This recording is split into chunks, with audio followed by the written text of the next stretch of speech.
Dos.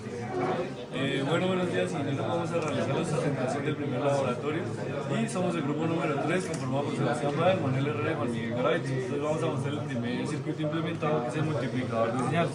Entonces, para este implementamos un multiplicador AD633 y la conexión es la que vemos acá, que es por datasheet. Entonces nos pide multiplicar dos señales.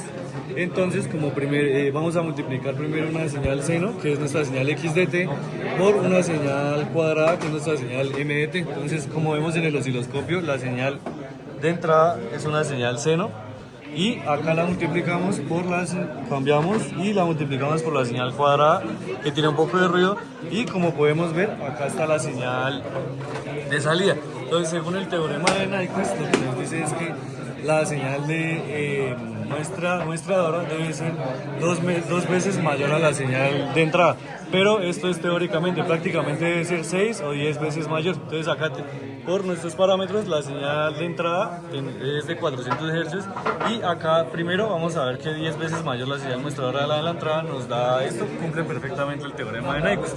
Ahora la vamos a cambiar a 2.4 kHz, que es 6 veces el valor, y vemos que se sigue cumpliendo el teorema, aunque ya no de la mejor manera. Y ya vamos a ponerla al límite.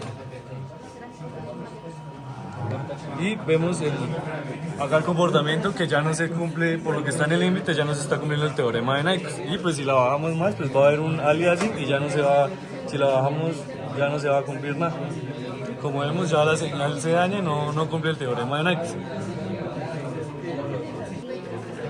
Ya después pasamos al análisis frecuencial, donde vamos a analizar los armónicos, que es la FFT, que estos son los armónicos de Fourier. Entonces lo que se tiene es que vamos a tener un pico más alto de 400 Hz y después vamos a tener múltiplos de este pico de la envolvente, donde estos picos van a ser múltiplos de 400.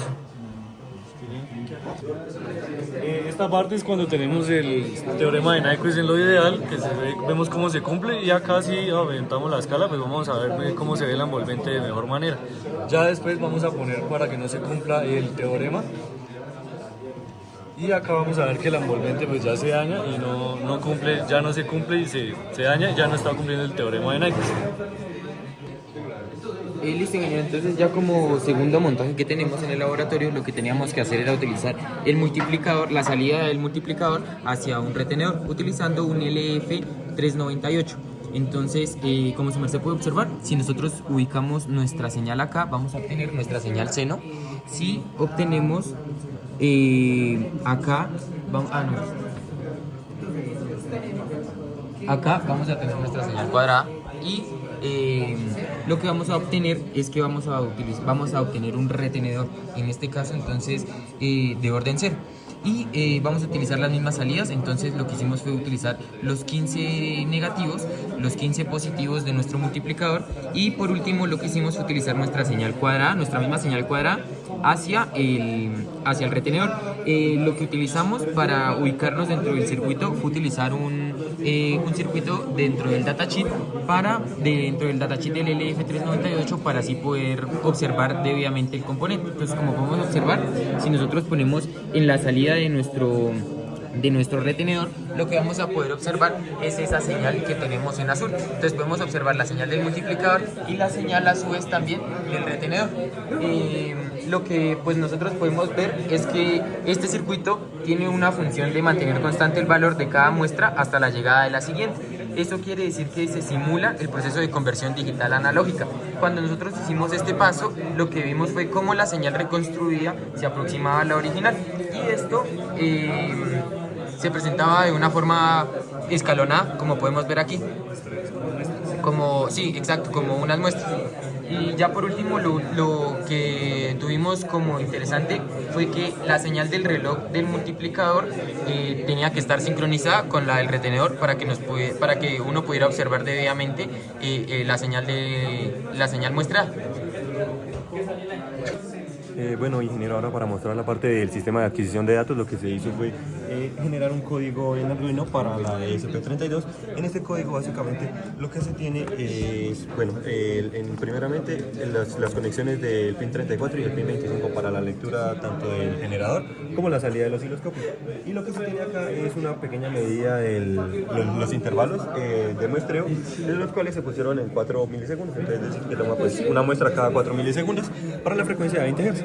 Y básicamente lo que se hace digamos, en el loop principal, en el bucle principal del código, es leer los datos que nos arroja el generador para que la ASP haga el trabajo de la conversión analógica a digital y así salga la salida, digamos, en el osciloscopio.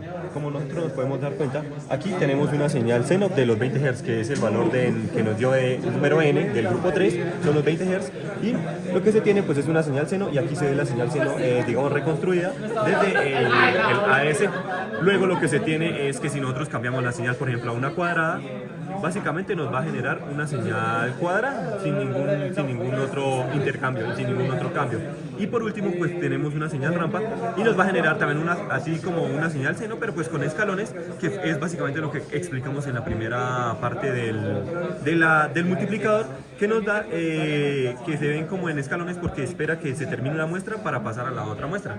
Y digamos, ese sería el sistema de adquisición en general.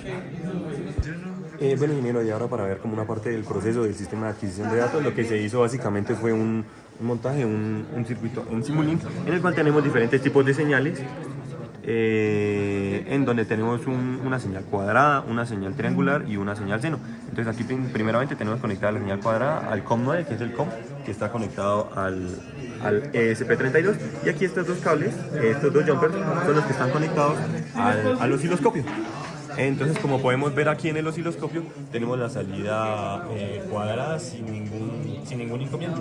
Ya las otras que varían un poco, pues son la salida triangular y la salida senoidal. Bueno, ingeniero, y ahora, como le decía, vamos a conectar una señal de una rampa, ¿listo? Aquí como se ve, entonces conectamos la rampa, aquí teníamos antes la cuadrada, ahora la rampa, y aquí en el osciloscopio básicamente se ve la señal rampa, pero entonces, como podemos ver, en la parte que es como diagonal, se ve como escalones, como veníamos hablando anteriormente, es por el muestreo, pues por la conversión analógica, digamos digital analógica. Entonces, lo que se espera pues es que cada escalón sea una muestra que espera hasta la otra muestra, y por eso se ve así como escalón por escalón, y faltaría la señal senoidal. Y entonces ahora, como señal senoidal, lo que tenemos es que está conectada acá pues digamos a la señal seno, y básicamente es el mismo procedimiento. Lo que se tiene ya en el osciloscopio, como vemos, pues obviamente se ve una señal seno, obviamente no se ve tan bien la reconstrucción, sin embargo es por el número, pues digamos por el muestreo que se hace en el código que está subido al Arduino. Entonces, si nosotros ya modificamos el muestreo en el código del Arduino, ya se va a cambiar la señal de seno, que es lo que se va a mirar a continuación.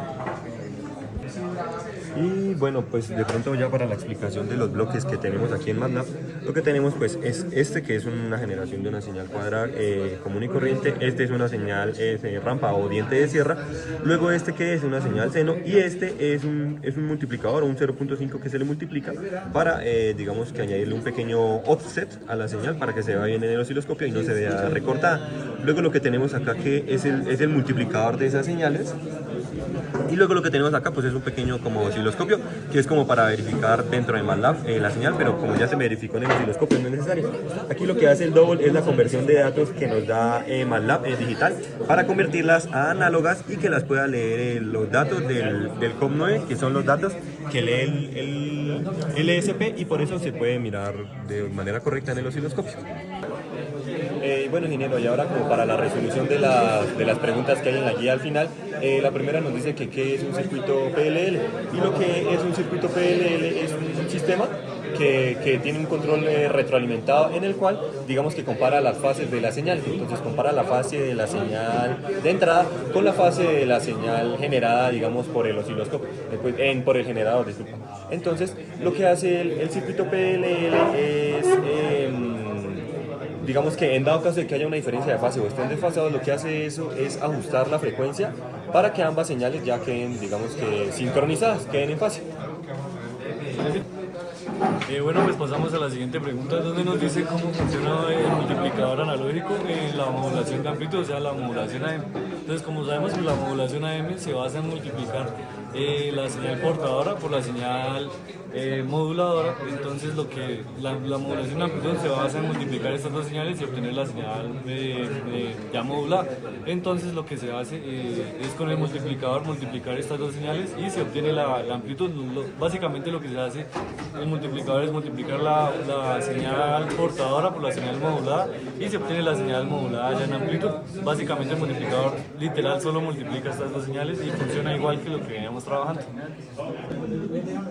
Listo, ingeniero. Entonces, como última pregunta teníamos, ¿cómo se puede convertir una señal de pulsos digitales, el encoder, a un valor de frecuencia para ser visualizado en una curva de LabVIEW o de MATLAB? Entonces, lo primero que tenemos que tener en cuenta es que un encoder es un generador de pulsos digitales, de un generador de una serie de pulsos digitales. Entonces, lo que nosotros podríamos hacer teóricamente es, para obtener esa frecuencia, lo que podríamos hacer es medir cuántos pulsos hay en una cierta cantidad de tiempo. Es decir, que si nosotros contamos, por ejemplo, que en un segundo hay 100 pulsos, entonces podríamos decir que hay una frecuencia de 100 hercios, que es lo que teóricamente podríamos estar obteniendo. Una vez obtenido eso, lo que simplemente podríamos hacer es graficarla en una curva por medio de LabVIEW o de MATLAB, y esto pues para simplemente observar cómo cambia el tiempo debido a los pulsos del encoder. En resumen, pues el encoder es un contador de pulsos, y nosotros lo que vamos a hacer es medir su periodo para sacar la frecuencia en el software, sea LabVIEW o MATLAB.